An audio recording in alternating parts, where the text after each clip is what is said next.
সমস্যাটা হচ্ছে রেড করে যখন কিছু পাইনি, সার্চ করে যখন কিছু পাইনি, তখন আইটির অফিসাররা বলেছে যে আমরা ট্রায়াল রান করতে দেবো। এই অধিকারটা ওদের নেই। আমরা তার বেসিসে কমপ্লেনটা করেছি। আইটি সার্চ করুক, আইটি তো সারা বছর সার্চ করছে, তাদের কারোর কোনো আপত্তি নেই। ইনকাম ট্যাক্স, ইডি, সিবিআই তো রোজই রেড করছে, কিন্তু সার্চ করে সারা হেলিকপ্টার যখন তন্ন তন্ন করে খুঁজে, সবার ব্যাগ, হেলিকপ্টারের সিট সব খুঁজেছে, যখন কিছু পায়নি, এমনকি 10 পয়সা রিকভারি হয়নি, তখন বলেছে আমরা উঠতে দেবো না, ট্রায়াল রান করতে দেবো না। এই অধিকারটা আইটি অফিসিয়ালদের নেই। দে আর এক্সিডিং দেয়ার ব্রিফ। আমাদের অভিযোগটা সেখানে যে আপনি যাবেন, আপনি সার্ভে করবেন, আর এই যে সিসিটিভি ক্যামেরা, এ তো এয়ারপোর্ট অথরিটির আন্ডারে আসে, ওরা রিলিজ করে দেখাক না পুরো সার্চ সিয়ারটা কীভাবে করেছে। এমনকি আমার সিকিউরিটি থেকে একজন রেকর্ড করেছিল, তাকেও ধমকে চমকে তার ফোন ছিনিয়ে নিয়ে ওই ভিডিওটা ডিলিট করেছে। এই যে ইন্টিমিডেশন, এটা ক্রিমিনাল অফেন্স। আপনি আপনার কাজ করবেন, আপনি ইন্টিমিডেট করতে পারেন না, আপনার অধিকার নেই। সুতরাং আমরা ইলেকশন কমিশনকেও কমপ্লেন করেছি এবং আমরা আইনত এটা টেক আপ করব।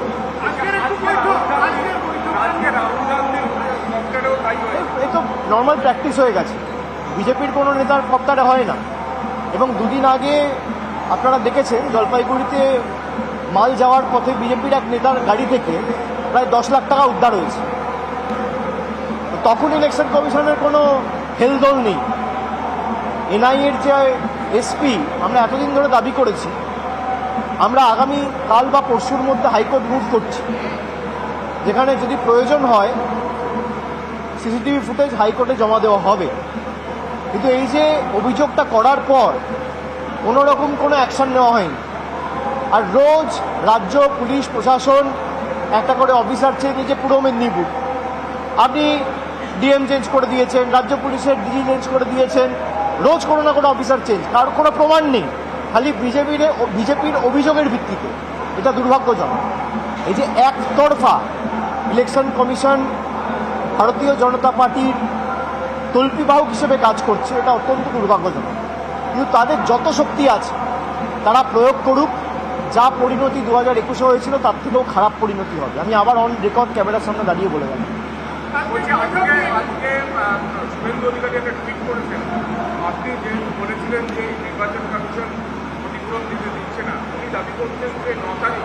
ওনার টুইটটা পড়ুন। আপনি প্রশ্ন করছেন তো, আপনি টুইটটা পড়ুন এবং যে নোটিফিকেশনটা ইস্যু করেছে সেই নোটিফিকেশনটা পড়ুন। নোটিফিকেশনটা কী বলা রয়েছে? আপনারা সাংবাদিক হিসেবে কাজ করেন, আপনারা ব্লাইন্ডলি দেখেন কি টুইট করছে। আরে নোটিফিকেশনটা কি বলা আছে? এক্সিস্টিং রেট হিসেবে ড্যামেজেস দেওয়া যেতে পারে। What is the existing rate? 5,000, 20,000। আমি বারবার বলেছি যে ইলেকশন কমিশন আমাদের নতুন কনস্ট্রাকশন করতে দেওয়ার পারমিশন দিচ্ছে না, সেটা চিঠিতে নেই। রাজভবনে যেটা বলেছি, ডেলিগেশন পার্টি আমরা গেছি, ইলেকশন কমিশনকে কমপ্লেন করেছি। ইলেকশন কমিশনের থেকে যে অ্যাপ্রুভালটা দেওয়া হয়েছে, আমি রাজভবনের বাইরে থেকে দাঁড়িয়ে 8 তারিখ কী বলেছিলাম, 9 তারিখ কী বলেছিলাম, যে নতুন কনস্ট্রাকশন করার, নতুন বাড়ি নির্মাণের ক্ষেত্রে পারমিশন দেয়নি, ক্ষতিপূরণের ক্ষেত্রে দিয়েছে। তাই তো টুইট করেছি। আপনাদের স্বভাব হয়ে গেছে যে টুইটের বেসিসে প্রশ্ন করা। আরে যে করছে সে ভুল টুইট করছে, তাকে আগে প্রশ্ন করুন। আমি আপনার প্রশ্নের উত্তর এখানে দাঁড়িয়ে দিচ্ছি, কিন্তু যে টুইট করছে তার তো কোনো ধারণাই নেই কি টুইট করছে, খালি বলতে হবে বলে বলছি। এই যে বিজেপির নেতারা দাবি করতো বাড়ির টাকা পাঠিয়ে দিয়েছি, আজকে 31 দিন হয়ে গেছে, 1 মাস 1 দিন। ভারতবর্ষের কোনো বিজেপির নেতা, রাজ্য বিজেপির নেতা, কেন্দ্র বিজেপির নেতা, সর্বভারতীয় সভাপতি, কেন্দ্রীয় মন্ত্রী যতবার এসছে, আজকেও একজন কেন্দ্রীয় মন্ত্রী এসছে, আপনি শ্বেতপত্র প্রকাশ করুন না ক পয়সা ছেড়েছেন বাংলার জন্য। যদি 1 পয়সা ছেড়েছেন 2021-এর পর, আর আবাস প্লাস তালিকার যার সমীক্ষা 2017 সাল থেকে হয়েছিল, আমি রাজনীতি থেকে চিরতরে বিদায় নিই।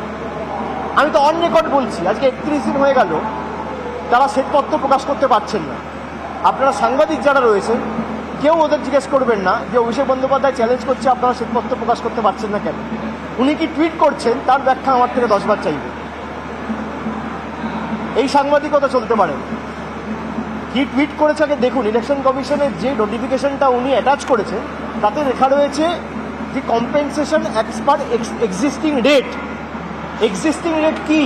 যদি আংশিকভাবে ক্ষতিগ্রস্ত যারা রয়েছে সেক্ষেত্রে ক্ষতিপূরণ 5,000, আর সম্পূর্ণভাবে ক্ষতিগ্রস্ত যারা সেক্ষেত্রে ক্ষতিপূরণ 20,000।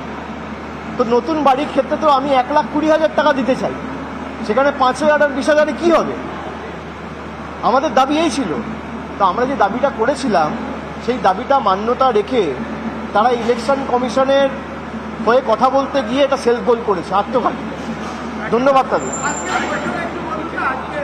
আজকের বৈঠক খুব ভালো হয়েছে এবং দুটো যে লোকসভা আসন আমরা কাঁথি থেকে কাউকে ডাকিনি, কেননা মূলত আজকে তমলুকের যে নবগঠিত নির্বাচন কমিটি হয়েছে এবং এই জেলার সাংগঠনিক কমিটিকে নিয়ে বৈঠক ছিল।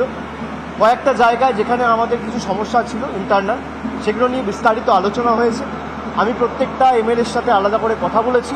পরবর্তীকালে প্রায় 200 জন ছিল, সেখানে বিস্তারিত প্রত্যেকটা ব্লক ধরে ধরে আলোচনা হয়েছে এবং তৃণমূল কংগ্রেস 21-এ এই জেলায় যা ফল করেছিল তার থেকে ভালো ফল হবে। এখানে প্রার্থী বিজেপির অভিজিৎ গঙ্গোপাধ্যায় যিনি কর্মরত অবস্থায় বা এখনো আপনাকে বারবার যত কম কথা বলা যায় ওনাকে নিয়ে তত ভালো। উনি বিচার ব্যবস্থাকে এক্সপোজ করে দিয়ে গেছেন। আমরা যে অভিযোগগুলো করতাম অভিজিৎ বাবু সেটা সঠিক প্রমাণ করে দিয়েছে। আমরা থ্যাংক ইউ বলতে পারি।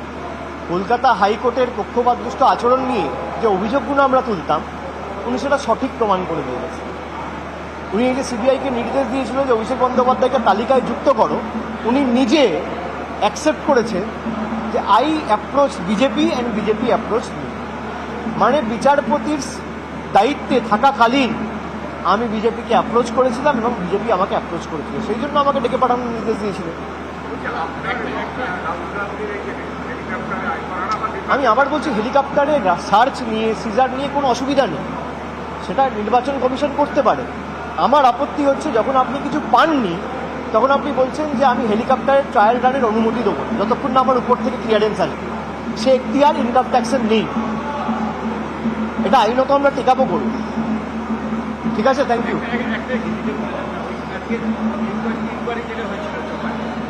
কি বলবো? হিন্দি আর হিন্দি ইংলিশ না, বাংলা বলেছে চল।